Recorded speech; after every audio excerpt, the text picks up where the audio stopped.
I'm really proud of our guys and what they become. I've used the word resilient over the whole entire season, and I think tonight it showed one more time. We talked before the game about whatever gift you have, whether you're a teacher, whether you're rich, whatever it is, just do whatever you have and do it to your best ability, but make sure you hold people accountable. And I really thought our guys did a great job of holding each other accountable, even during the bad times, because I think we even said before the game there was going to be adversity, there was going to be obstacles and all those kind of things, and you just got to fight your way through it. And I thought they did. Largest non-JU crowd in the history of the school. Give a lot of credit to Josh Baker and Osprey Nation and these guys for being such good people, because when you have good people walking around campus, people want to be a part of it. Yeah, well, you know, it's one of those things where the more you watch tape, that's the good and the bad about Saturday, Wednesday games, is you get to watch a little bit more tape. And even Ave Maria, you know, they were just really small, but it was 13-12 at the half. It just, you know, it slowed them down. And I thought the zone was effective.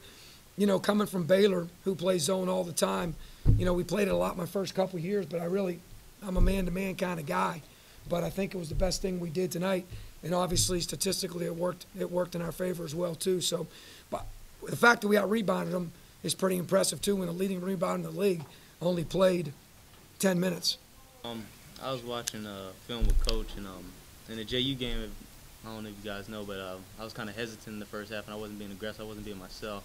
So tonight, I just came in with the mindset to be aggressive, and I thank my teammates for giving me the ball and them able to hit open shots as well. I think you look at the 9 assists that he had, too, and I think I'm not positive. I shouldn't say it that way.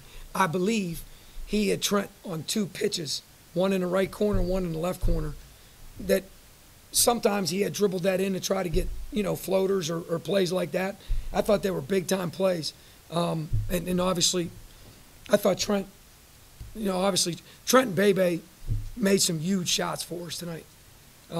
He's got to be the most efficient guy in America. Yeah. I know you're number 3, I think, coming into the game or something like that. But this joker might offset you. 15 points on 5 shots. That's pretty good. It's a very big win because it's the next game on the schedule. You know, you always want to take care of your home court, you know, and FGCU is a good team. We're a good team, too. So, you know, going against them, getting a win against them is, you know, it's pretty good feeling. First of all, we felt like we could win the game coming into the game. Second of all, when you're playing in a league that is a one-bid league and the seeding is so critical, the importance is going 1-0 14 times. For instance, who's the biggest game on our schedule, baby? Stat. So as long as we continue to understand that, that's what we have to do. I mean, for everybody else, like JU, you know, like JU, you guys always ask me that question. It's whatever it is. It's bigger. It's bigger for the school. It's bigger for the students. You know, it's bigger for the alum. That part I get. But you're asking me as a basketball coach, and what does it mean to us? It means we're tied with Lipscomb in the top of the league. We're the only team in the league with a road win. Unless it changed tonight. Last year we talked about the same thing. Which game what? Wasn't that cost us a good seed? Or which game gets you into wherever you want to get to? We're going to look back and you're going to say, which game? So you're right. In March, we may look back and say, oh, that was the game. So it's just that game. I mean, these guys, the one thing I'm proud of these guys is, listen, they start 4 seniors and a 5th-year dude that really is a senior. They're probably on paper they are. They're like 22 years and a half average top 8 guys. They're the most experienced team in the league. What I'm proud of the most is our guys' fight. Like, we were down, how many guys? Help me. 11. With 8 minutes to go. We end up going up 2 at the half. And it's not because of me. It's not because of magic dust. It's not because of a psychologist. It's not because of any of that stuff. It's because these dudes have different stuff inside them. And that's the way I coach them. Yeah. I mean, Chris is a great rebounder. You know, he's very, very essential, you know, to what we want to do on the boards. And without him, you know, like we were kind of short, man. You know, we play like rotate eight guys on the night, but you know, it's always next man up. Do what you got to do. Just got to get it done. Whoever's got to do the job, got to get it done. Since he was a freshman, that's all we've talked about. When your feet are set, you're as good as they are. When you want to be cute and you want to be like other people and all that kind of garbage that young people go through their mind. But now he works and works and works and works and works on having his feet set and launching it. So you're 100% right. And Trent, I can't tell you about Trent because he's way different than Parker. Completely different. They're two different players. And the thing I love about Trent is, how do I want to say this so I say it right? Trent's got large confidence.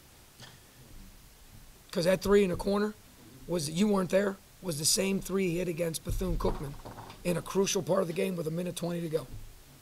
The same exact three. I mean, exact three transition pitch to the right in front of the bench. Yep. And when he shoots it. And I turned one down. Didn't he? Yeah, he did. He did. I didn't say anything to him, but it's probably a good play. But You could tell they were kind of, when they went up 11, they were kind of on a high horse. And after coach called the timeout, man, he made an adjustment on defense. We went zone after we got a lot of stops. They seemed to get down. It was kind of odd, but as us, we wanted to get stops, and that's what we did, so we wanted to get the victory. Yeah, towards the end, they didn't know who to give the ball to. They kind of swung it around the arc a lot instead of just somebody shooting it. It was good for us, so we got the rebound. We hit our free throws, so that was good. In my opinion, I think our man-to-man principles are so good, and we've done such a good job. I told these guys before the game today, our theme was continue to raise our level, continue to raise our level. And what I meant was I think we've gotten better defensively in the last 3 weeks. It's almost like we gotten back, like BaeBae said, we hit the refresh button, and we got back to where we were. And, Coach, I think what it is, I think our guys are in such good rotation because of man-to-man that our zone rotations were better too, in my opinion. We didn't play zone because of Chris going out. We played zone because we felt like that was the best way to slow them down. Because they had 18 transition points in the first half. So we just felt we didn't change the zone because we were down a man.